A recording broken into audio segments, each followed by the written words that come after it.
తదుపరి వృషభ రాశి.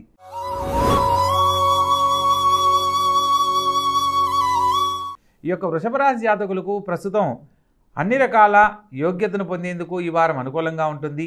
ముఖ్యంగా సంతాన భాగ్యం కోసం ప్రయత్నం చేసేవారు ఆరోగ్య విషయంలో ఒకటి జాగ్రత్తలు కనుక పాటించినట్లయితే సత్సంతాన భాగ్యాన్ని పొందేందుకు అవకాశం కలదు. కుటుంబంలో పిల్లలు తల్లిదండ్రులకు అనుకూలంగా ఉండడమే కాకుండా పిల్లల ద్వారా తల్లిదండ్రులకు మంచి పేరు ప్రతిష్టలు పొందే అనుకూలత ఈ వారం లభిస్తుంది. ప్రత్యేకించి శుభ సంబంధమైన కార్యక్రమాలను ఈ వారం చేపట్టుతారు. నూతన కార్యక్రమాల్లో పాల్గొనడము, విందు వినోద కార్యక్రమాలను చేపట్టడం జరుగుతుంది. అదేవిధంగా భూ సంబంధమైన వర్తకులకు, వ్యాపారస్తులకు విశేషమైన ధనలాభాన్ని పొందేందుకు ఇది అనుకూలమైన కాలంగా చెప్పడం జరుగుతుంది. తండ్రి గారి ఆరోగ్యం పట్ల జాగ్రత్త వహించండి.